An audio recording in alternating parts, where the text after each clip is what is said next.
Hi, everyone, and thank you for coming to tonight's lecture, which continues the Term 2 New Models lecture series at the Architectural Association. The series, which began in the autumn of 2020, has invited architects and other interdisciplinary practitioners to discuss how their work can change the models around which society is organized. Each event proposes a new model to address how we can shift power structures, socio-economic forces, and structural inequalities present in society today to give us new tools to rethink the world around us. Over the past year and a half, a series of new models have been presented to underline the need to redesign institutions, redress who has access to funding, embrace physical and digital spaces of collective care and mutuality, find new forms of community-led practice, as well as discuss ways to bring race and gender equity, as well as address the interconnected and intersectional crises threatening the future of our planet, with more to come in the term ahead. For those of you who don't know me, my name is Manisha Verghese, and I'm the head of the AA's public program. And I'm delighted to introduce tonight's speakers who, through their practice that spans writing, publishing, criticism, and live debate, have sought to explore contemporary urban space through their lenses of identity and race. Founded in 2019, Afterparti is a collective of architects, curators, and writers interested in exploring ideas of equity in the city. Through a self-published magazine, critical writing, live events, and collaborations, Afterparti advocates for new models of practice by engaging underrepresented voices in the built environment. Born out of the New Architecture Writers program, Afterparti employ the power of writing and live debate as tools for necessary criticism in an age that values the digital over the analog and the transitory over the permanent. Their platform foregrounds diverse voices and gives space for new initiatives to be created, including Sound Advice, which was part of this lecture series, with their new model of recognition. The next magazine issue of Afterparti, For the Love of Power, will be published in 2022. Tonight, Afterparti members Marwa El-Mubarak, Thomas Aquilina, Sifan Adi, and Awi Phillips will present a new model for criticism, questioning who gets to be a critic and how can criticism become a collective or collaborative form of critical action. Challenging the time-old model of the solitary architecture critic or writer, they'll look at the power criticism holds to both challenge the status quo but also ensure its continuation. A radical expansion of architectural criticism is long overdue, but tonight's lecture will help us understand the power of words, but also how we have the ability to move beyond them. Before I hand over to Afterparti, a few notes on the format. They'll give their lecture, and following that, I'll ask a few initial questions to get the conversation going before opening it up to the audience. And I hope all of you have some really exciting questions prepared. And so if you want to ask a question, just either post it in the chat or else use the raised hand function at the bottom of your Zoom screen, and I can unmute you to ask it yourself. And if you feel comfortable to do so, please turn your camera on if you can during the discussion so we can all somehow feel like we're in the same room despite being online. So with that, I'm really delighted to have Afterparti joining us tonight for this talk and as part of this series to really bring to light the many different forms that architectural practice can take. If you haven't already, please read their individual bios on the website because it's really impressive, the different careers that they have as individuals, spanning film, curation, education, research, architecture, graphic design, and so much more. But in the meantime, I think they're going to show us how criticism can be rethought to be more collaborative and inclusive. And I'm really looking forward to learning more. So please join me in welcoming them to the AA. You have to unmute. Sure. Thanks, Manisha. I'm going to just change the camera view. Can everyone see me still? Great. Manisha, that was a very generous introduction. I'm going to share my slides on my other computer. So it really is special to be part of this new model series. It not only highlights new ways of thinking about architectural practice, but it also platforms diverse voices and radical propositions. I remember entrepreneur Eric Collins delivering the first lecture in this series back in October 2020, when he told the audience, be deliberate with the deployment of your resources at least twice a day. And that practical statement has resonated with me ever since. And hopefully we will leave you, the audience, with something purposeful and powerful this evening. We co-established Afterparti in 2019, an architecture collective with an eponymous self-published zine We are a group of 8, but here tonight at the AA are 4 of us. We are each critics in different ways, but coming together as a collective, as Afterparti, we want to think about a form of embodied criticism. Like an essay in lecture form, we will present tonight in 4 parts. I'll start with the role of the critic. Sufan will then trace our lineage as a collective. Next, Marwa will explain the use of critical tools and how these might help make sense of the city. And finally, Awi will take us through some experimental mediums we like to employ.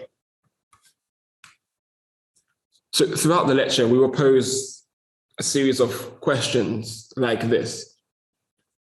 So we want to think of them as red hot topics. Essentially, these are provocations. And first of all, who gets to be a critic?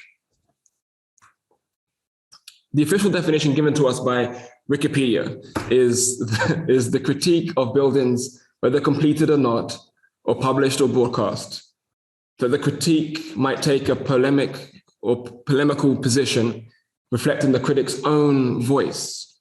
And at its most accessible extreme, this is the words of Wikipedia, architectural criticism is a branch of lifestyle journalism. Damn. So whether intentionally or not, we have become a part of this. Having emerged as Afterparti from new architecture writers, we are now seemingly inscribed into the wiki definition. But this term critic actually derives from the Greek term kritikos, that is being able to make judgments.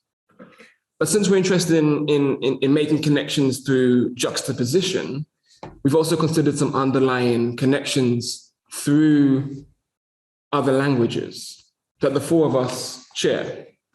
So from Arabic to Japanese, to Cantonese, to Maltese, composed like this, it has helped us reconsider some inbuilt assumptions of what is criticism. So in Arabic, al-nakid, which means someone who finds fault in things. In Japanese, horonka means to analyze. The word critic in Cantonese derives from the word evaluator. And in Malta, although the term is rarely used, since there's really no real criticism practice on the island, kritikata is a masculine noun, meaning to find merits in literacy or artistic works. So let's be clear. Criticism is not complaining. Criticism is part of a cultural landscape. When I first think of a critic, I think of the late social critic Bell Hooks, who sadly passed away 2 months ago. Hooks's legacy has arguably inspired a more inclusive form of modern African feminism. While in architecture, the architecture critic that comes to mind is the late Ada Louise Huxtable, an unrepentant modernist, a lifelong New Yorker, and the first full-time architecture critic at an American newspaper. She joined the New York Times in 1963. So there is this perception that architecture is a specialist topic. I know I have some non-architect friends in the audience, Maisie, and so sometimes they don't necessarily feel qualified to talk about it. But the architecture critic, like Huxtable, with a sharp, direct tone of writing in the general news publication, can take on the role of architect as translator, or better yet, the architect as conductor.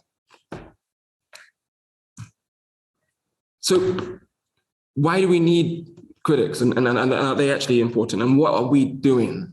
Well, we need critics to shame, to promote, to stop, to shape cities, to sway public opinion, to influence policy and to steer public decisions. Like this was a campaign that we'd supported to reclaim the goods yard, a public land in the East End of London, where it was to oppose Britishgate's goods yard planning application and propose a more community-led narrative. So critics ask questions such as, does this project succeed its aims? Is it good quality? Is it sustainable? Is it necessary? But in addition to that, we should ask, where did the money come from? What are the planning policies that have shaped or enabled this building or piece of city? And what political agenda does this serve? Who does this serve? So we see here, we think some really fun, but also quite terrifying visualizations as to what what it means to reclaim the goods yard. Moving from east to South London, the Brixton food pillar, nor cash and carry, was under a threat of eviction. I think this is probably well known by the audience. But through an active campaign and an active campaign of criticism, last year the food pillar could secure its long-term lease, and essentially the group Save Brixton was successful. So rather than why do we need critics, I think we should imagine what the world would look like without them. So architectural criticism may well appear niche, but in reality, it isn't. Everyone has an opinion on the spaces and structures around them. It is the language and the platforms in which criticism appears that is selective. So this was me trying to get into architectural design a few days ago, even though I've got a text coming out in that publication soon with an institutional block, or even trying to read about ourselves with a paywall at the front door of the AJ. So we need to ask, who does the critic serve? Should it be in the public interest? Or is it whoever pays them? Magazines, newspapers, journals like this. But as we consider those definitions earlier, the juxtaposition between languages and interpretations, it can be problematic when the critic communicates concerns that are close to them and interests that are only personal. In a sense, it shouldn't be so much about the critic, but much more about the audience. We need to know our audience. So that is why we are challenging by widening the conversation to include others, taking this conversation outside of the closed circles and exploring issues that resonate with a wider audience, to open up topics that are urgent and perspectives that are valuable and that aren't typically heard. Here we are as part of the Reset Go workshops, where Afterparti acted as critical friend. Whenever we write, we aim to take control of our narrative, because the relationship between architecture and media doesn't really flow in a single trajectory. It isn't simply a relationship of one influence the other. It is a relationship of mutual exchange. Just as architecture influences and is reflected in media, good to see Shumi approves of this comment. Thank you. Just as architecture influences and is reflected in media, it is influenced by it in turn. If anything, it's more about culture. And that's why we've hopefully hinted at social criticism as well as architecture criticism. And here, alongside workshops that we hosted with Reset Go in Brixton, we also was able to curate a conversation at the Barbican back in 2020 for our last event, For the Love of Power. As writers, producers, architects, educators, and designers, we recognize this. We are here to challenge the normative discourse around the built environment. We aim to unearth buried and neglected stories within the urban fabric that we believe have been purposefully marginalized and excluded from the architectural discourse. These are some of my old work or my old research from 2015-16 in Kampala. And I suppose then I didn't think of myself necessarily as the critic, but I sort of, in retrospect, realize it now. And I realized that the role of the critic isn't just to have informed opinions, but an informed opinion can arrive not just from extensive research, but also from lived experience. So in this way, ordinary people, all of us, can be architecture critics on the spaces in which we have lived experience. This is a risograph poster made by Aoi and formed a set of posters that we had shared at our event for the love of power. And here, Afterparti wanted to give power and voice to those who might feel unequal in a city like London. That we have a responsibility as writers, and in no doubt to help shape the impact on the discourse of architectural practice. In the image you see, essentially a protest image, there's the presence of faces in the city and the all-seeing eye of technology, how the face has become such an important part of our identity, but also forms this larger power dynamic that can be so often misused. So therefore, when we write, we do so with intention, not only to transform the way people interact with or how they see their city, but also in the very practice of designing it.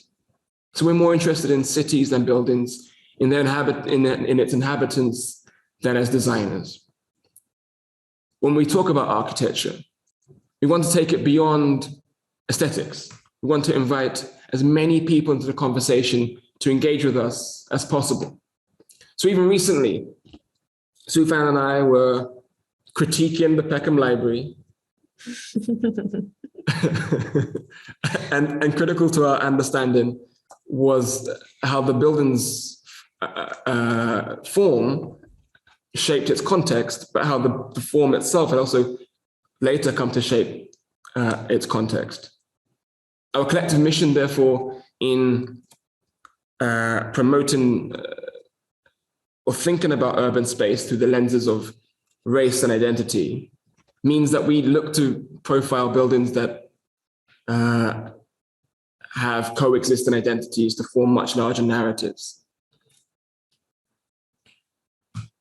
So therefore, rather than this idea of the kind of articulate, all-knowing critic, typically the solitary figure, with a clever remark or a sharp tweet that cuts to the core of the issue, us, collectively as Afterparti, we're a work in progress, a space of multiple ideas and rich informality. We are failing better, hopefully, and collectively. So this isn't just a lecture about criticism. It is essentially about what it means to take a critical lens all of the time. While continuously thinking this way can be exhausting, how else, met at this moment of global crisis, should we be space-making and caretaking? And now, Sister Sufan, over to you.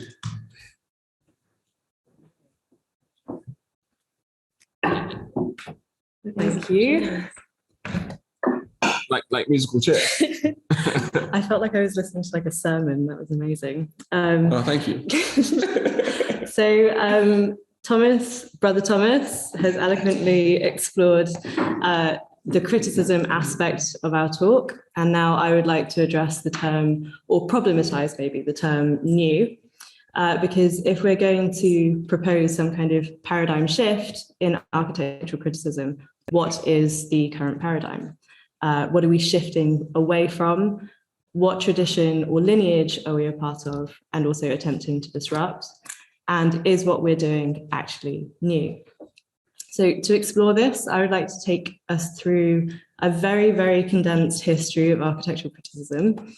And we feel the reason we need to look backwards before going forwards is because we can't move the dial or radically reimagine things without first deconstructing and understanding our trajectory.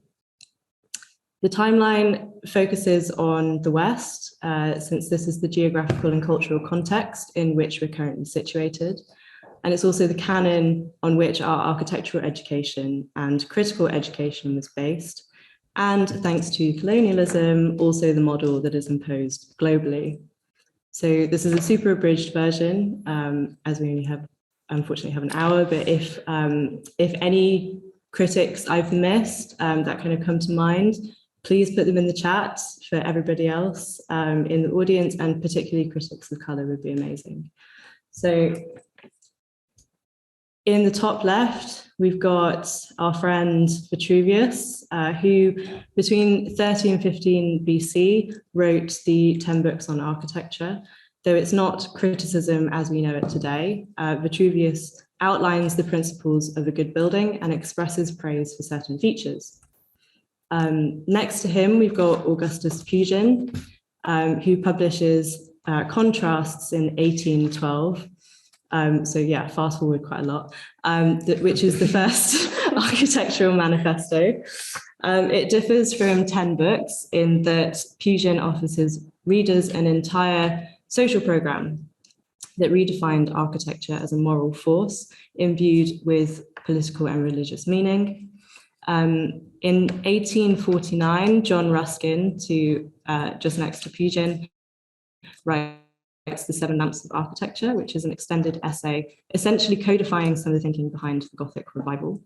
1896, the Architectural Review was founded by Percy Hastings. This magazine became a vehicle for the discussion and criticism of many aspects of design practice, theory, and culture. 1922, the Don Rayner Banham is born. Say no more. 1963, Ada Louise Huxtable makes history as the first full-time architecture critic at a US newspaper. And that's really the first when an architect, a full-time position, architecture critic, takes place. 1966, Ian Nairn, in the bottom left, wrote his book about London. And next to him is Charles Jenks, who in 1972, at precisely on the 15th of July at 3:32 p.m. or thereabouts, claims that is the time when modern architecture died. And then 1999, True. Edwin Heathcote becomes the architecture and design critic of the Financial Times. And then bottom right, we have Ollie Wainwright, who becomes the Guardian's architecture critic in 2012. So some very talented writers in this very, very condensed and by no means complete timeline. But you might notice one thing that they all have in common. They're all quite pale, and also they're mostly male. And this is the lineage that Afterparti has been grappling with and trying to disrupt and depart from. And we came to be a part of this lineage through new architecture writers. The photo on the left is from our very first, when we first met each other. And I have incredibly short hair / mullet, and yeah. And then at the time, as Thomas mentioned earlier, Afterparti was born out of new architecture writers, and which was at the time run by Tom Wilkinson and Finn Harper. And the course was designed to bring Black, Asian, and minority ethnic writers into architectural criticism. And the timeline before includes many of the references that we were given while we were on the course, due to the limited pool of POC architecture critics at the time. NAW did a fantastic job of throwing doors open for us. But what it didn't anticipate, and neither did we, to be honest, was that all of us, we would go on to form a collective. So when we came out the other side of NAW, we weren't the traditional lone architecture critic / writer that we've been reading about and that had come before us.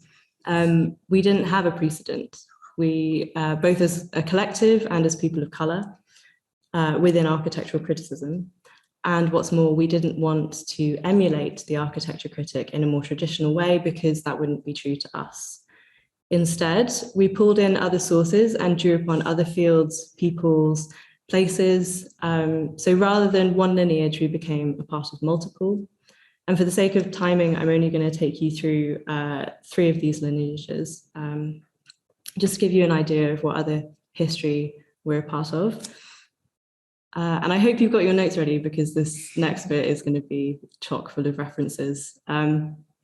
So firstly, we have we're a part of the lineage of the experimental interdisciplinary architecture collective. This slide is environmental communications. They were formed in 1969.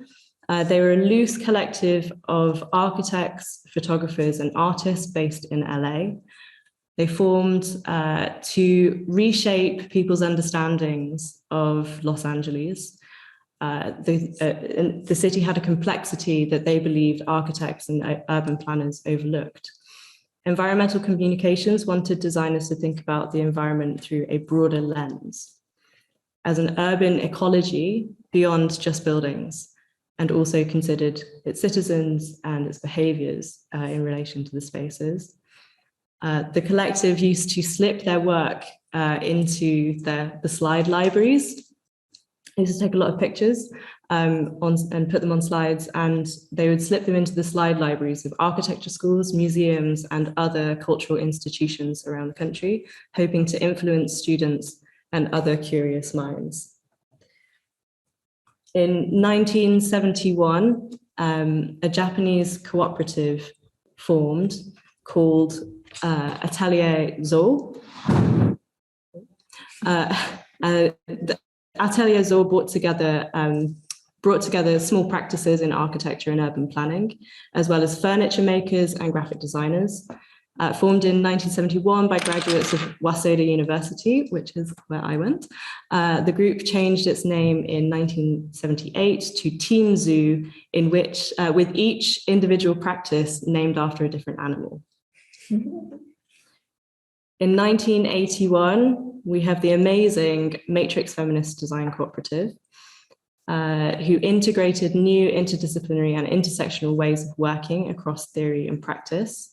This included research about gender and space, creating feminist design guidance and support, enabling more women from underrepresented groups into construction and architecture, designing building projects for and with women, and co-exploring new building types ignored by the male-dominated profession.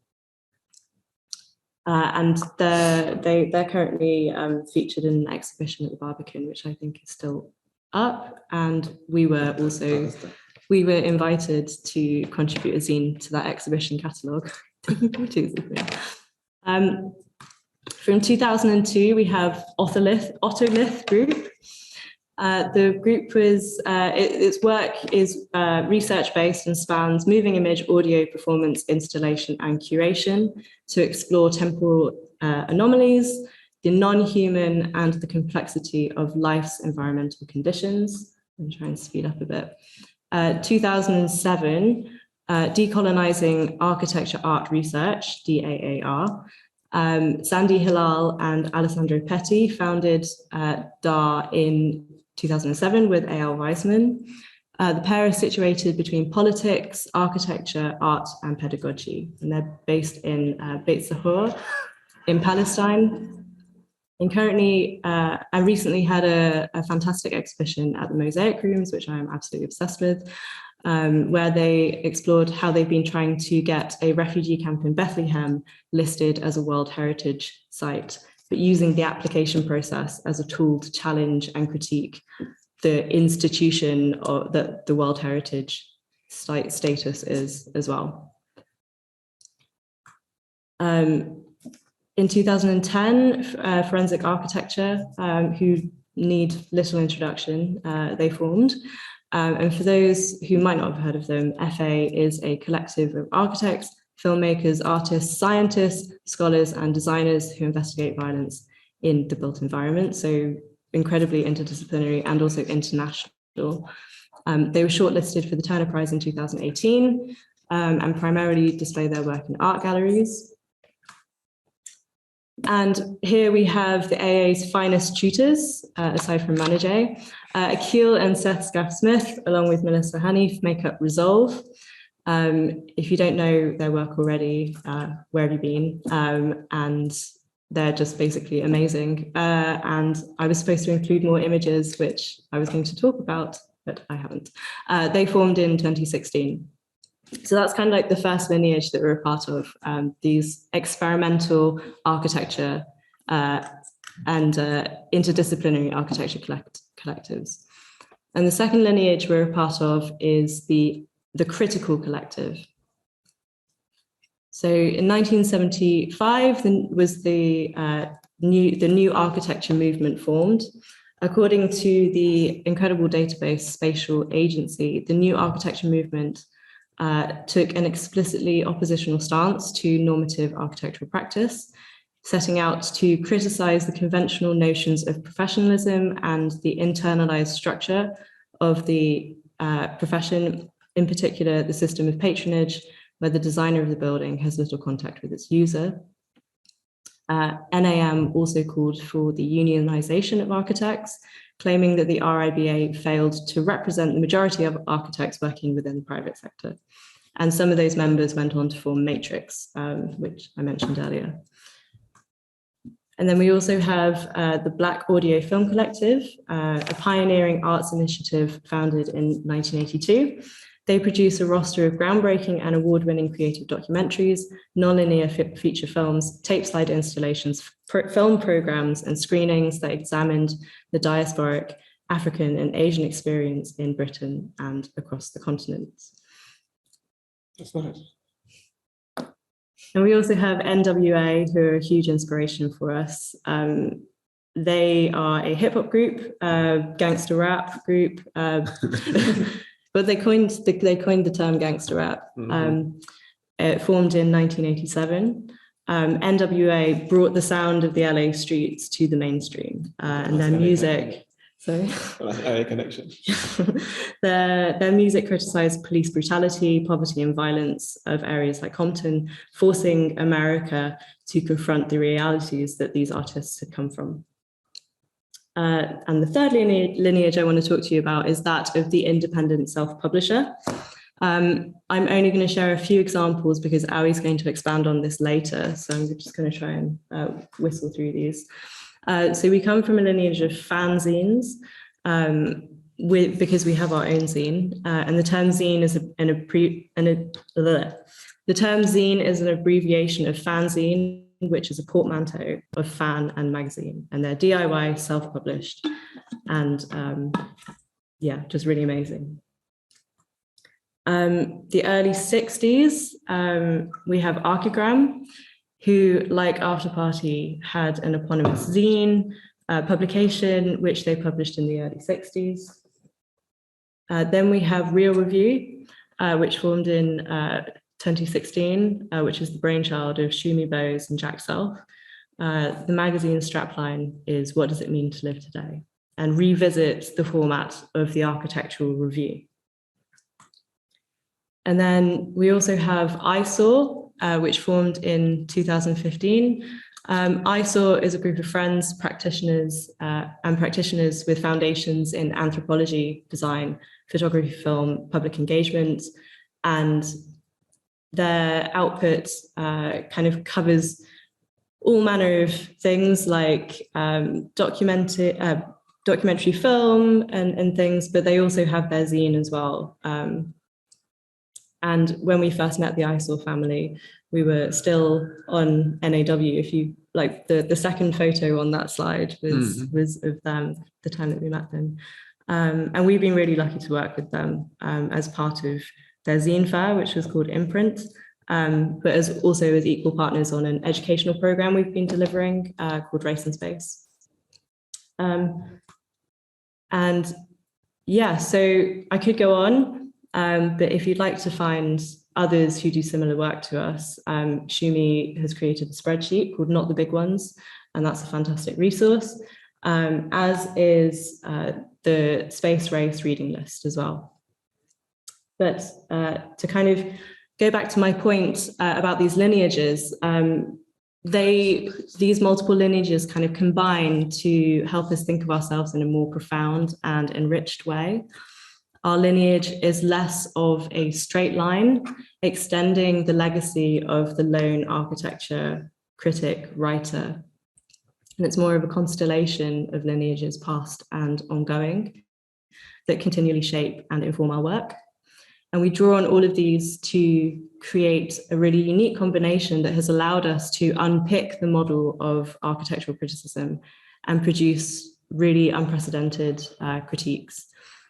And if we take stock of all of the references that I've just thrown at you, it's actually not difficult to see that in essence, what we're doing isn't exactly like new, but anchored as we are within the context of architectural criticism, it is pretty fresh.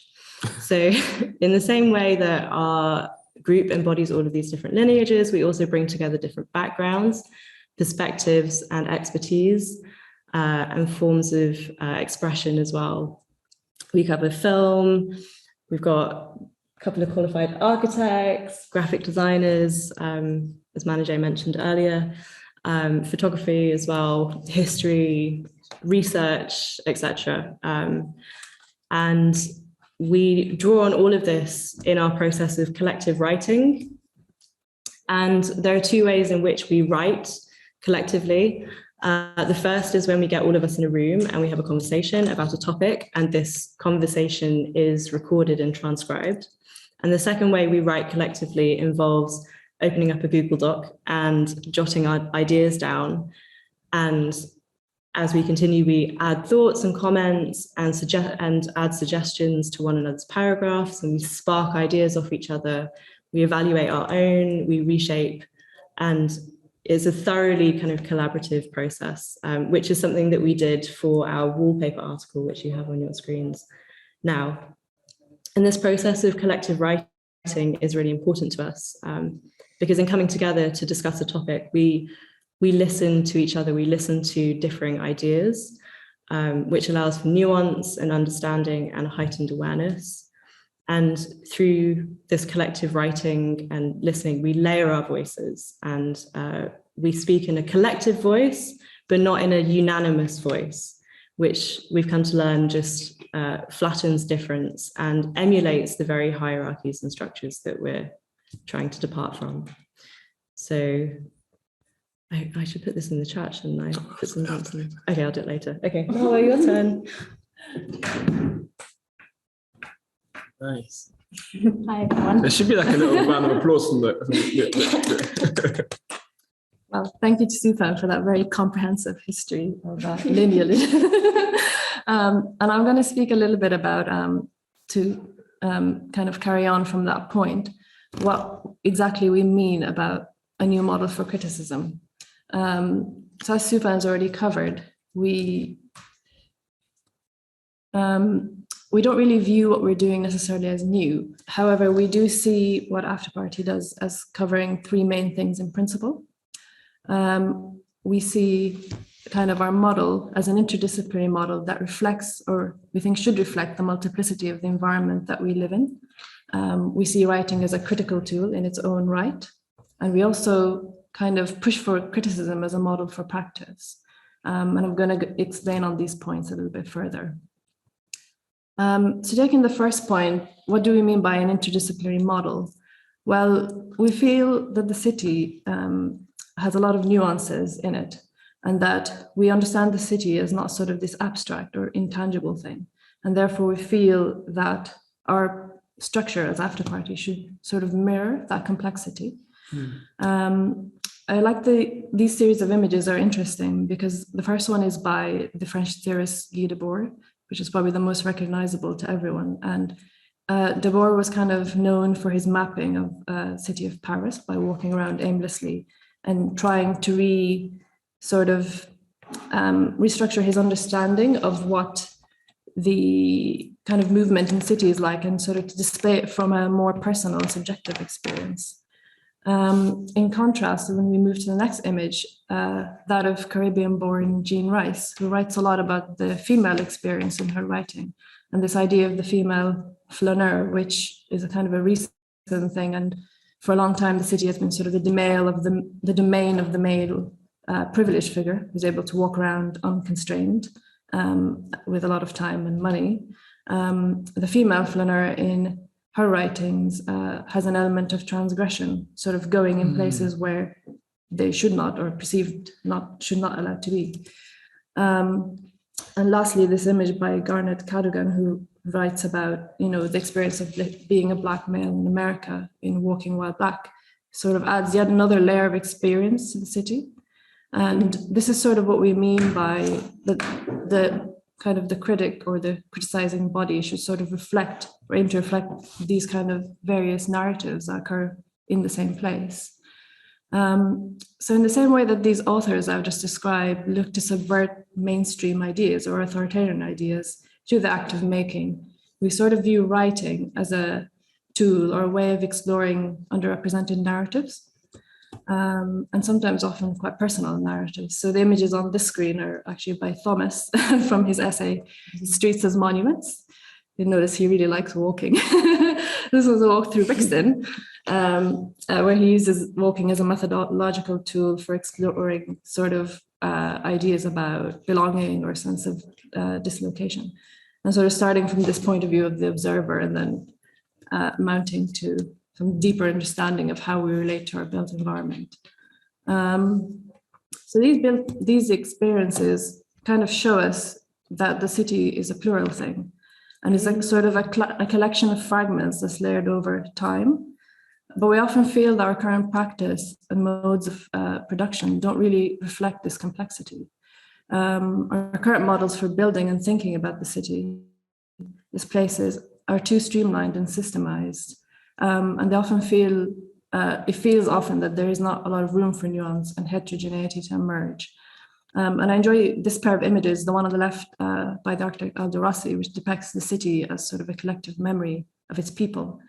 And similarly on the right, we've got Egyptian architect Hassan Fathy, who talks about the city as a form in the space of a geographical site made of a collection of buildings, roads, and squares, intended to represent the culture of people as a group and to reveal their personality.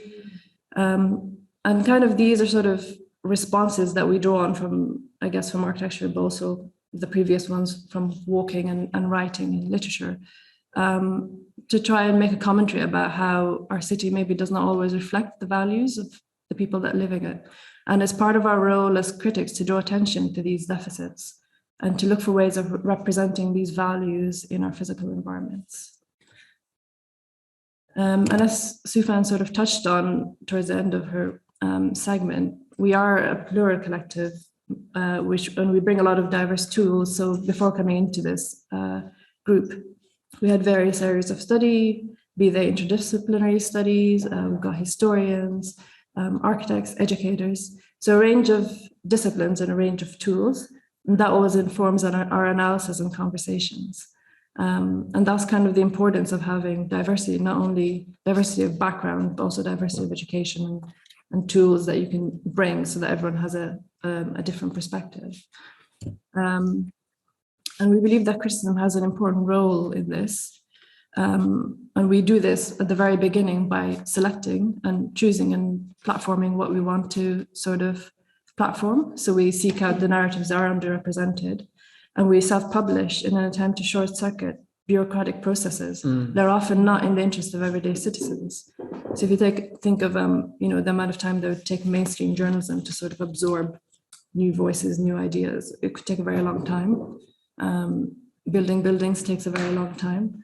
And so we kind of feel like the self-publishing has a power in that it's kind of immediate and quick. And by having the power to select what we want to put in there, we can kind of bring these hidden narratives to the top rather than kind of waiting for them to filter over a long period of time.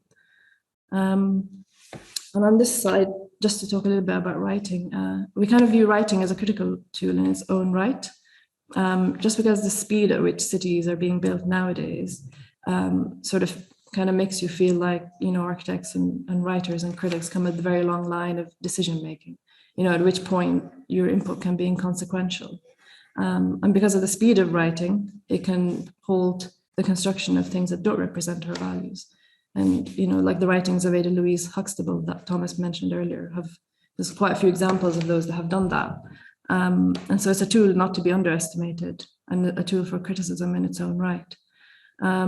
It's also a tool that's very accessible, and that, like I encourage a lot of my students through my teaching to use writing as a tool, because it's not something that requires a lot of sort of training and skill to kind of help formulate an opinion in the same, unlike drawing or model making maybe. It's a very kind of easy tool to pick up. It forces you to slow down and think, and perhaps rethink your decisions. And sometimes when you sit and write and think about something, you might decide to do something different or approach it in a different way. So I always feel like it's a very underrepresented tool in the arsenal of education. And it gets sort of sidelined maybe in the realm of, doing dissertations or something else. But I think it should be a design tool, just like every other tool. And I guess ultimately we hope that criticism doesn't remain a peripheral activity. Sometimes I kind of feel like it's sort of the critic is this outsider or outside observer commenting on things that are happening. And I know that certainly in my own work and as a practicing architect, I try to bring it into the design process and to make it central, because the whole point is that it makes you stop and think and sort of approach things differently. And ultimately the change we're looking to make is a way of making cities that mirrors the city that is operating in. So this is not only through working with individuals from diverse backgrounds, but also with varied training. So embracing this idea of adjacency in architecture, working with adjacent disciplines in-house, and having exposure to those different ideas and perspectives all the time, so that they don't come at the very end where they may not have much impact. And kind of using that as a way of renewing our critical perspectives. So I'll hand over to Ali. Smashed it. Just like ended it. Hello. Okay, that's the last bit of musical chairs. And yeah, I guess my kind of headline was the medium that we actually use, and Zines as a form of kind of critical action. So I just wanted to kind of build on that and talk about why did we even decide to, oh yeah, there's a cool effect coming on screen. Why we decided to be present in print and in physical space. So the endurance of print media and zine culture is no accident, because it goes without saying that printing is pretty slow, it's expensive, it's even old-fashioned. It's the remit of glossy magazines and publishing houses. And it's kind of removed by this gulf of accessibility. And I think Thomas touched on this when he asked who gets to be the critic. And I think magazines kind of show exactly that barrier to be seen as legitimate and part of that conversation. And I think after we were introduced to that industry, we were given these tools to start contributing and in some ways assimilating into this machine. But more than anything, stepping into these places felt all too much like molding ourselves to what was already out there. So the answer was always really simple. We just wanted to make our own independent space. Yeah, lots of people have joined us in that independent space. We're very lucky to say. So there's something immensely powerful about occupying this space on the shelf or occupying space on a stage. And we wanted to give ourselves literally like permission for our voices and other underrepresented voices that are really never heard in kind of mainstream media to be heard. And this is an idea we've pursued and explored with some other really amazing projects and people. We invited Freedom and Balance's Andre Anderson as an invited speaker to our 2020 event, Barbican, which we mentioned already. And he was speaking about, among lots of other really powerful ideas, his project, Authors of the Estate, which turns council estates into publishing houses. And it's basically a recentering of these voices and narratives that are all too often unheard. And I think it's a really brilliant example of print as a source of power and as criticism of power structures. So yeah, print has always been really radical and urgent. I think Mal used the term short circuit, which I really love. I think that really exemplifies it. And Sue mentioned some really amazing self-published zines, particularly about architecture, but I wanted to talk about a couple of criticism becoming a form of critical action. And the first that Shukri, who's also an Afterparti, and I often come back to is an example from outside of architecture. The football fanzine When Saturday Comes, which kept the campaign for justice thriving for 35 years after tabloids spread misinformation about victims of the Hillsborough disaster. So in 1989, I believe they got justice for that as late as something like 2017. But the voice kind of short-circuited the normal kind of media circuit, I guess. And zine subculture and counterculture kind of forced its way into the public dialogue. That's quite a direct example of cause and effect, but there's like iconic zines like the feminist magazine Spare Rib, which ran from the 70s to the 90s and was a really key part of second wave feminism. Or this example, Savage Messiah, which some of you might know from the noughties by artist Laura Oldfield Ford, who made the scene as a kind of voice speaking up for London's working class and specifically spatial injustice. So I suppose what I'm trying to get at is that zines are about kind of message and creating this space for radical honesty and for a community. And there's less of the maybe self-consciousness of a proper magazine. And this kind of homemade 2-color format is at the core of this. And this is something that also drove our graphic identity and vision. So we used limited colors and cheaper techniques like stickers and risograph printing. And that's sort of the emphasis on the ideas and the people that we wanted to center and platform. And we actually explored this in a talk we did with Lineages, where we explored the power of colour for the Museum of Architecture sometime last year, and talked about zines, I guess, through the lens of a form of critical action. And in case you haven't got enough resources already, you might have caught this brilliant show it was all the way back in 2018, called Print Tearing It Up, which was curated by Paul Gorman. It was a free exhibition at Sunset House. And there are some really great online resources from that also that are still accessible. And back in, slap bang in the middle of the pandemic, July 2020, Mara and I took part in this really interesting discussion for the AA 360 live sessions about the agency of the architectural publication with the creators and editors of people like Loud Paper, Bracket, The Funambulist, and DPR Barcelona. And yeah, it was just all sorts of interesting things to check out in case you don't have enough already. And I think the key word that we always come back to is engagement. And I think we all know that we're bombarded with media content, but the act of actually going to an event or reading a zine, it really sort of slows us down and lets us be present in that conversation and that moment of community and solidarity. And I think Mara touched on this as well, but it lets all those nuances that might otherwise get lost be explored. And I think we really like to explore those difficult and charged ideas about architecture and race and the city, and they're often ideas that have no right or wrong answers. And I think our goal is that nuance can be nurtured in the spaces and the pages that we create. Online content is extraordinary and it's allowed so much activism to ignite in recent years. But there is kind of paradoxically a real permanence to internet content. It is kind of impossible to eradicate in some way. I know that Lineages called it transitory, and it is in the sense our attention is not focused on it, but it sticks around in a really stubborn way.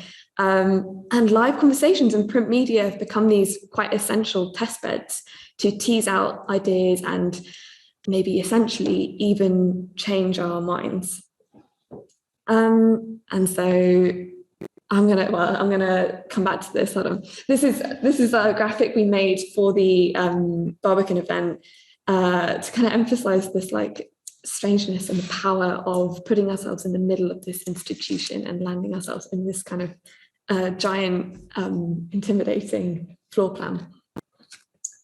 So in our work, in our collaboration with We Made That, we contributed to South London's Reset Go campaign, which I think Thomas mentioned. And it was a cross-council funded initiative to encourage and support more excluded voices into architecture and generally city making and built environment.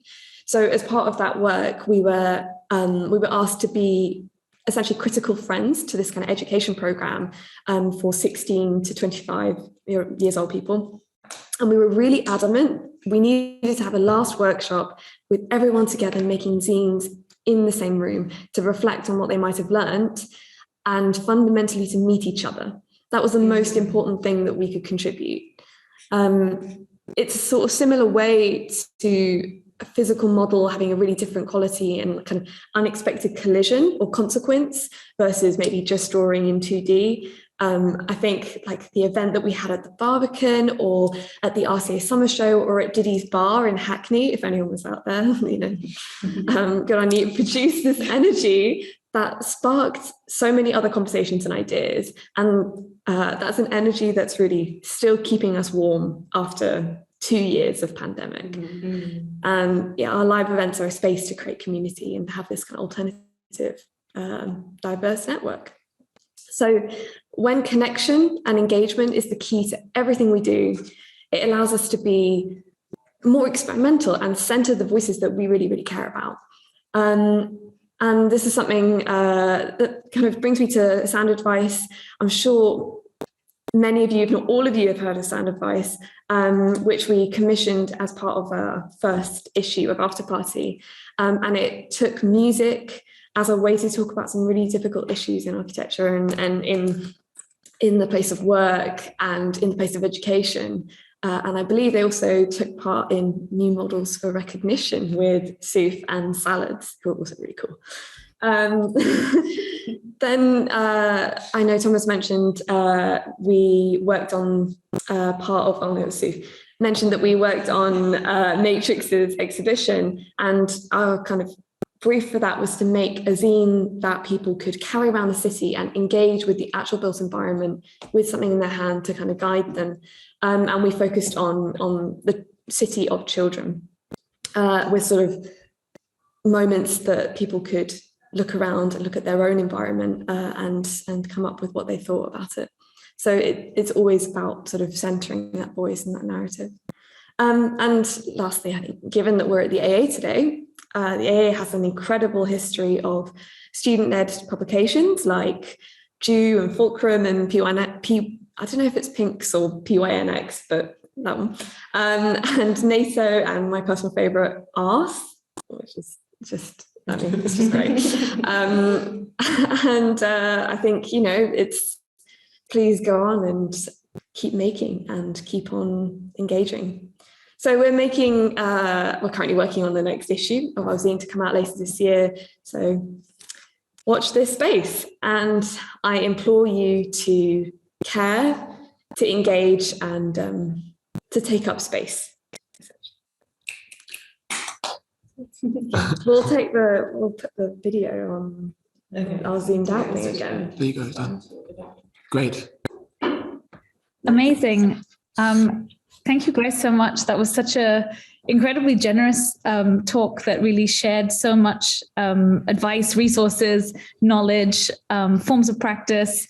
I think it was really like a kind of lived example of what you guys do amazingly as Afterparti.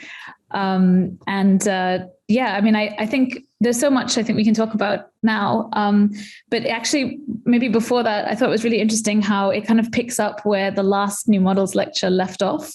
So last week we had Cave Bureau talking about a kind of new model for like how we practice architecture in an age of trauma, resistance, and healing. But one of the final questions was bringing it back to the Venice Biennale where they had exhibited, and they were actually they wrote a piece in Zines, which was quite critical of the way critics had reviewed the Biennale without acknowledging how it has been more diverse than ever before, and also how acknowledging the impact of the pandemic. And so it was kind of an interesting moment, and we had a discussion right towards the end about architects criticizing critics and the role of the architect as a critic. So it kind of, flowed really nicely into a new model for criticism. I think I really loved how your talk kind of ended to talk about energy and connection and engagement and the importance of those things. And I was just maybe to start with, it would be really interesting to think about like how you guys, through the different live debates and events that you've organized, try and like capture that and like to be critical, but also constructive, or like to kind of bring people together through criticism, I think is really interesting. And also how you managed to do that in the last 2 years when, you know, we haven't been able to come together in spaces as much, but have even more than ever before needed that critical voice. Before you answer that, just as a reminder to everyone, if you can, please turn your camera on so that we can actually have a conversation. And also please ask questions. There's been lots of activity in the chat. So yeah, I have a few questions, but I'd also love to hear everyone's questions. Anyway, over to you guys to talk about how to create energy through your platform. We can begin with the Barbican event that we did. The way that we kept the energy there. I don't know which screen to look at. You want to look at that? Okay. The way that we kept the energy was by not having a Q&A. And we integrated, at the beginning, we asked the audience to like DM us on Instagram or like to tweet us their questions.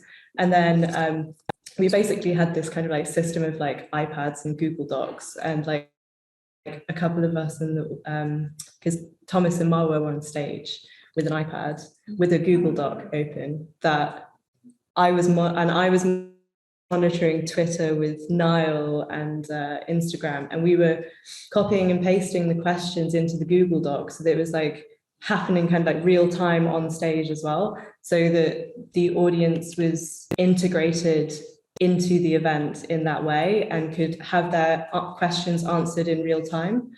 And also, Thomas, you did this amazing thing where you'd be like, hi, so-and-so, you've just had like a question I did that? Yeah, you asked them to like stand up or like wave your hand. Yeah, you really outed them. That sounds okay. That sounds okay. But yeah, we just kind of like got the audience involved as much as possible.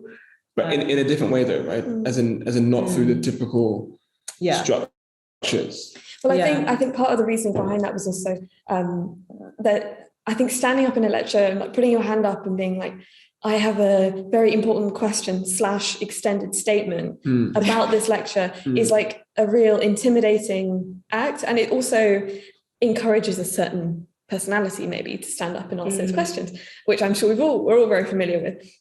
And I think by maybe making a slightly more virtual, sort of less head-on way of asking those questions, we maybe got some more intimate responses. And I think people who wouldn't ordinarily have the confidence to stand up in the Barbican and say something were part of that conversation. And I think that was really, that was something we really wanted to make sure was as comfortable and intimate as possible. Can I share something? By the way, really good to see some familiar faces. So, hey, Lily and co. I think what's been really difficult about maintaining the energy throughout the last 18 months has been not being able to feed off this energy of being together and trying to recreate that through these digital platforms, which has been a real struggle. But then I suppose to bring this back to what it means to be a collective, and as 8 of us, you always feel like you can team up or collaborate or connect. And it might be that tonight we are 4, but we represent the full team. And so I think what I'm trying to get at here is by virtue of being many people, or it's sort of embodying this idea of being many voices, we can sort of rely on or call upon each other at various points. And then to kind of build on this idea of energy, I think it's also something that's beyond ourselves as a collective, which is about this idea of sort of building coalition. So look into other groups, look into other platforms of advocacy. 2 weeks ago, we heard in the new model series from BFA, Black Females in Architecture, another group building coalition. And essentially, I think we feel like we're part of that that constellation at the moment, and that's really enriching and really encouraging. Yeah. Yeah, I mean, in many ways, I loved how your lecture picked up on so many themes and topics from previous talks in the series, but also some of the people that have been part of it. And this kind of idea of constellation, or this thing that's ever expanding, is really important. And I also wanted to pick up on this point about the collective, because I think the multiplicity of voices that participating in a collective enables is really important. But I think especially, we often think of writing as a solitary activity and criticism as writing. And I think even the way you framed the lecture right at the beginning as a kind of essay in 4 parts started to open up ways to rethink writing and ways to rethink criticism as being something that can be collective, and that really doesn't that enables the people who don't maybe have the confidence or aren't encouraged to stand up in a huge room like the Barbican to ask a question, to maybe do that with the solidarity of people around them. And yeah, I'm just really fascinated in that. And I guess how you, as a group of 8 who kind of came together as the first group of new architecture writers, decided to continue that through a kind of form of practice. But also, I think it's great how your work has encouraged that, but I'm just curious as how you operate as a collective to really challenge this thing of criticism as just writing, criticism as solitary. I mean, I guess you've picked up on lots of these things and given us resources of other people operating in that way, but I just maybe as a way for you guys to reflect on how you do it. I mean, I might dive in. I think, practically, I think we always start with a conversation, and whether we talk amongst ourselves, we find someone that we can talk to, that's always our starting point. And it means that you can bounce in a way that I think, I can't remember the last time I did anything for Afterparti without bouncing an idea off someone and getting that, I hadn't thought of that. I would never have thought of that by myself. And I think it doesn't, it can be over Zoom, it can be in a Google Doc, but I think I'm almost handicapped without it. I think it's so valuable. So practically, it's a conversation. Yeah. Can I support that? Or second that. Second that. But also, I suppose, even in the way that we'd prepared for this lecture, it was although we'd taken 4 parts, and hopefully those 4 parts felt distinct but also connected, those conversations meant that it felt very much like a collective piece of writing or a collective piece of public speaking. But I think in this instance, about the collective spirit and how we define that, I think we should go back to maybe what Afterparti actually means as a term, which is to think about, really at the core of it, we're trying to do 2 things. We're trying to self-publish our zine and put that into the world. And it's been tricky because we've only got 1 zine in the world, but you see we can do all these other things, but really we need this other zine out, and it's coming soon, and you should inshallah, watch this space. 01 will be coming soon after our prototype. But the key is, so the first thing is you have the self-published zine, and then the idea being that formed out of an event we had previously organized.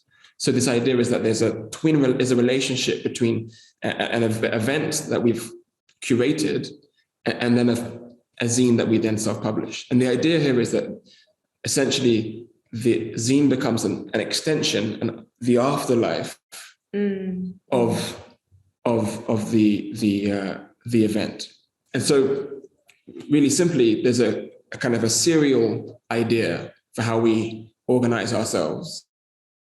And how we then think collectively, and we think collectively as a full group in those 2 spaces, as our curated event, and the most recent being at the Barbican, and then our zine, which you'll soon see later this year. Is that fair? Is that fair? Yeah, absolutely. Exactly. It's that slowing down of that conversation that we're attempting to achieve. But very well put. Okay. I think also kind of going back to your question, Manager, about how do we writing being kind of a solitary pursuit, like we always, I don't know, whenever I'm commissioned to like write for something that's not Afterparti involved, like I always consult one of you guys, like, what do you think I should do? Is this paid enough? Like we always get each other involved, like at the beginning stages of any type of writing venture. And then also edit each other's work as well. So the first draft will always come through one of us. Second draft, third draft, and stuff. Yeah. So we're always kind of involved outside of like just Afterparti kind of writing as well. So yeah. I can add as well, just while everyone was talking, I was thinking about how like the importance of kind of sharing ideas is when you think about like cities and problems that people are trying to solve, like oftentimes I feel like people try to approach individual problems with like individual solutions. So things like climate emergency or social inequality, like people are tackling them as single endeavors, and they are quite big endeavors and they're quite, challenging. That's probably why. But I mean, all these problems are sort of interconnected. And I think that's the importance of having conversations, is almost recognizing that you can't solve one without solving the other. Like it's all a web.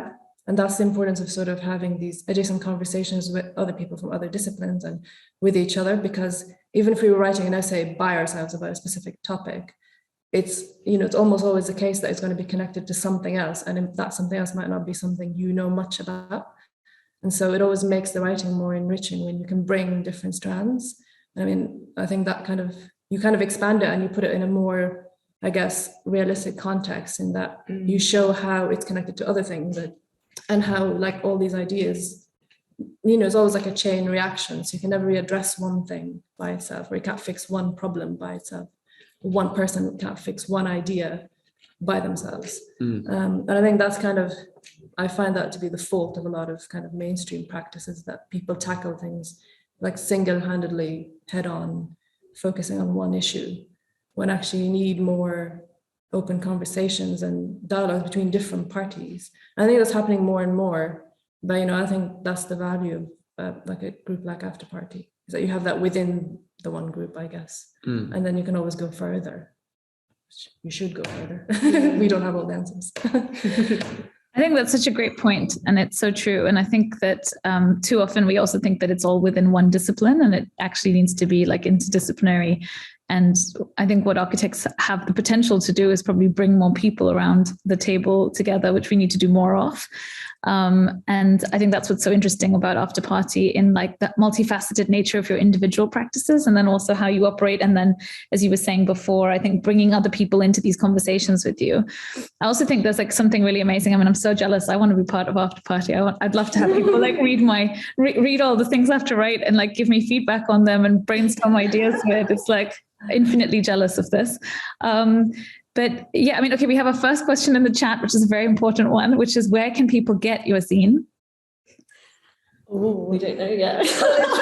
Okay, watch this space. I should have mentioned that when I was talking about kind of the print being a test bed, we have a very strict rule that the zine lives on print. It's like a limited edition, and then that's it. And it's sold out and gone forever, and we move on and we change our minds. And so at the moment, I think you can find it in the British Library, you can find it in a library, Bartlett Library. But if you're, it's sold out. So you'll have to wait for the next issue, which will be even bigger and better. And that issue is coming. It's landing in a matter of months. Thomas is trying to give us some accountability on the timeline there. and starting your hype campaign. Yeah, exactly. But also, if you want the zine, you have to come to our party. So you have to come and pick it up. So but the reason for this idea of having a print-only zine, and actually we've had various people ask for photocopies or for digitized versions, PDFs, and we're really unwilling to share that. And which might say it goes against our kind of our accessibility, the idea of being print open, but it's actually an idea that we want to make a space that feels confidential. That if we write in the zine, or people that we commission, they feel as though they can write something that they might not be able to test elsewhere. And that's really critically important. Yeah, it's a safe space that we're trying to create. Yeah. And I would be very surprised if anyone read a PDF cover to cover. So, even if it's I'm still trying. never works. No, but I mean, I think that's really amazing about like how it creates a safe space, but also like operates kind of like an incubator for like new ideas and things to get tested out, like as we saw with sound advice in your first issue.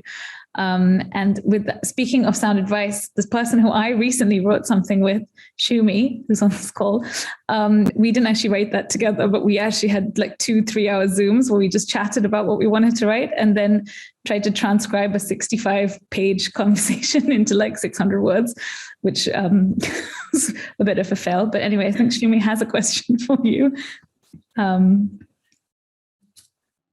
I mean, I do. And the only reason I'm asking it is because Ari said to take up space. I think I've been taking up more than enough space in the chat. I'm so sorry to anyone who's here that I've been dominating this a bit.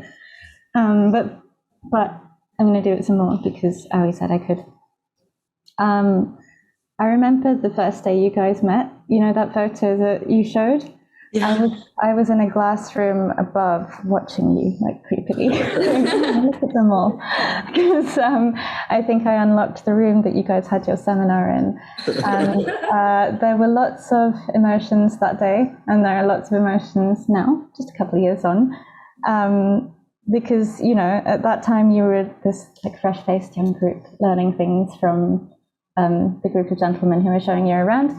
And now, you know, people would queue up to go to events where any one of you is speaking, let alone all of you together. So just like amazing to see. Well, lots of feelings. I'm going to make myself cry. But what I was going to ask you about was, I suppose it's something that kept getting prompted through your talk.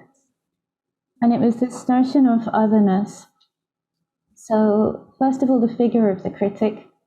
I think all of the critics that you showed, I think I'm right in saying all of the critics that you showed were not practitioners, except Pugin. Maybe some of the earlier ones were practitioners. But there were, I was wondering if you think that to be a critic, one has to be somehow apart or stand apart for the moment of being a critic. And then building on that, obviously you were part of New Architecture Writers for a reason. It doesn't say it's a POC only group, but it is. I don't know if that's the point you want to focus on, but obviously whether you could reflect on otherness in your own experience and whether it's helped your critical perspective or even hindered it, maybe. Otherness, discuss. I just wanted to, maybe this is a good point to mention something we didn't talk about in the talk, which is, I think building can be a critical practice as well. Architecture can definitely be a critical practice as well. And that's something I think we're like kind of moving towards or experimenting with. And maybe Mara was to talk about our HA long-listed project for a competition recently, which kind of explored this exact idea. Yeah, well, I mean, I could start from like a more personal perspective on otherness. Because I think what you're asking is sort of, you know, does the critic have to be on the sidelines? I think I said that in my portion where I described that it would be good that if the critic wasn't always on the periphery, just onlooking, but is more embedded in practice. But I think, it, you know, on a personal level, yes, it has impacted my perspective because I'm from Sudan, but I was born in Saudi Arabia and then I moved and grew up in Ireland.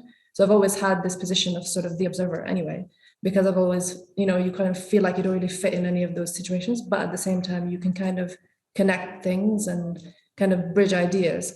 I think to an extent you do, I think that sort of plays into the role of the critic because you almost have to remove yourself from the situation to kind of look at it.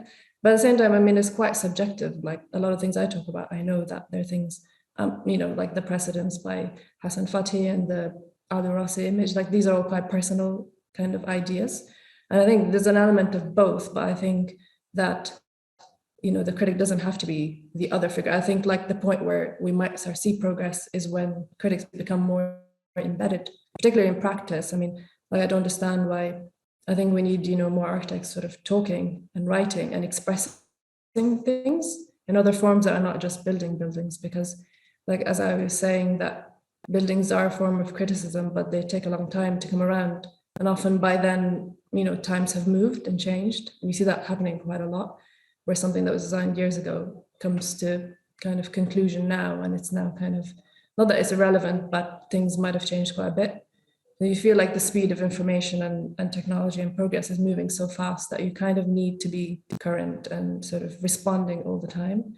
But yeah, I mean, don't really know what else to add about this otherness. I kind of like it. I don't mind not fitting. I actually don't like categories or labels and things like that. I kind of find that quite limiting and just like unnecessary. I think it's just a way of constraining people like all the time to try and kind of describe them as, a female architect or a Black architect.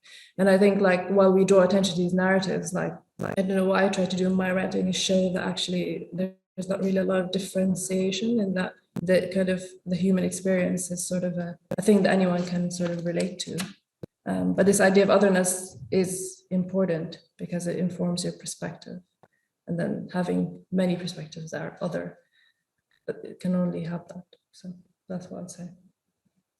Anybody else want to add? Just rambled about otherness. That's so good.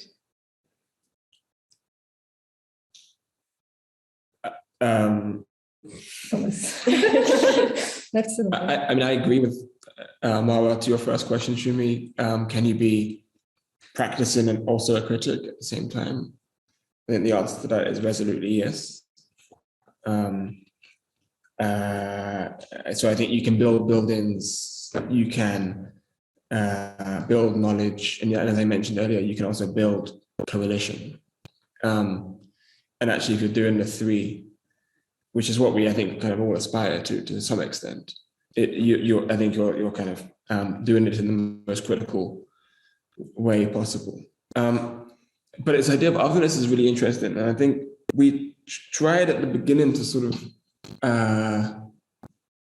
look at some inbuilt assumptions, this idea that you always look at the root of the word, but rather than look at the root of the word only in a given context, you start to sort of expand that and think to ways of inflecting your own backgrounds and mixedness and otherness and diaspora. That's something that I think is inherently incomplete and plural, and part of that sort of reinterpretation. So, we saw on screen that critic can mean finding fault or failure, whereas it can also mean seeing evaluating, or it can also see the merit in buildings and spaces. So those are widely different. And actually what we're trying to do is figure out where we sit between that. And we recognize that we sit in between. That's what it means to be, I think, other, is to be in between and to occupy that space really critically. Is that right? You did great. I don't know. I can't see anyone. I don't know which camera to look at. Yeah. I think for me, I'm not a qualified architect, and I did 2 years of architecture at the Mac, and I was like, fuck this, like, I don't want to, sorry, I'm not supposed to swear, but sorry, but I've always, I love architecture, but I just don't want to be an architect. And when doing new architecture writers, I was like, do I even have enough knowledge of architecture and practice and stuff to then be able to critique it? So I'm still figuring out and finding my own way with it. But that's how I kind of felt a bit, I don't know, otherness, imposter syndrome, things like that. But yeah, I don't know if that answers your question or not. But by the way, someone asked how they get the next zine if they're based outside of the UK. We're going to have a pre-release in a couple of months. A pre-order, yeah. Pre-order, and so you can just sign up there, and we'll get it shipped to you. Yeah, I was like half serious about being like, come to our party, but yeah, we can ship it to you. It's cool. But also, they make a really the post is from Zoya, I think, and they've made a really important comment, which is how is this more accessible for particular audiences, and that's really critically important, and we need to explore that. Yeah. So if anything, the reason for doing this forum is to think about difficult questions, and so it's sort of an interesting advantage and limitation at the same time, and I think it's one of the good things that have come out of the past 2 years is that this has become a very kind of organic format now, and but the same goes for maybe we have slow outputs like things like buildings or things like I don't know, films, or I don't know, like we don't feel that we're kind of limited to, we're flying the zine flag, but we'd like to fly other flags as well in the future. Take up all the spaces, all the mediums. But I think that's the advantage of having all these multiple formats, is that you can receive the physical zine, you can attend the party, you can like go to an online talk. There's so many different ways Afterparti exists, which is really exciting. I'm also liking that Shumi suggested that you use the diaspora method as a way of distribution. I think that's a great idea. But it feels like a party in the AA at the moment with these nightclub wristbands. Yeah, exactly, guys. But I mean, I know we're kind of running out of time, but I think just to pick up on what Shumi asked you guys about this act of like othering, or like, how that kind of becomes part of what Afterparti is about, what New Architecture Writers is about. Like it made me think a lot about also what you said about when you were unpacking why we use the word new, which New Models as a series has used, but also New Architecture Writers uses. And I thought it was really interesting, because I think there's nothing that's really new. Everything builds out of a lineage. And I thought it was really nice that you spoke about the lineages that you relate to, but also are aware of, that like kind of that you're building on. And I think new is really interesting, because on the one hand, this series is trying to think about models we need to like shift towards as a way to make society more equitable. But a lot of them already exist. A case in point, all the amazing people who've been part of the series that are already doing this every single day. But it's about, I guess, like, how do we make other people aware of it? And I guess for them, it's new. And so I was just wondering, I think before, I don't think any of these programs or initiatives shout about, these being spaces for people of color or spaces for diverse voices. But they are very important, I think, to create space or create safe spaces. And I guess I was just wondering. You're doing that. No, I mean, like, I'm talking more about you guys. I guess I was just wondering, when do they stop becoming new, or how something that was considered a disadvantage now feels more like a place of power or a place of solidarity. And I think that's what's really interesting about what you guys are doing, that, I think most of us really were just like, would love to have like the superpowers you guys have in order to like create this amazing conversation. So yeah, I was wondering, just to close, if you can reflect maybe on that. Look at me. That's definitely. I'm thinking about,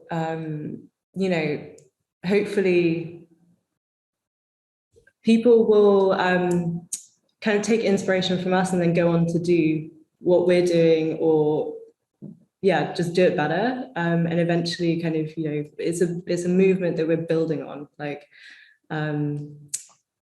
that's how I would put it. Yeah.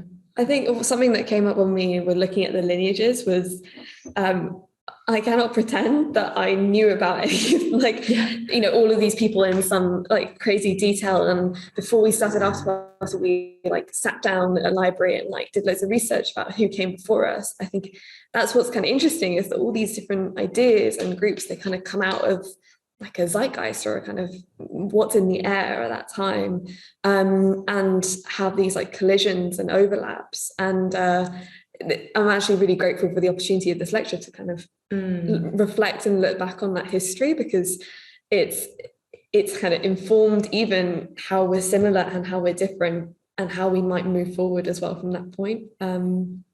Yeah, that's what I would add to that. That's much better.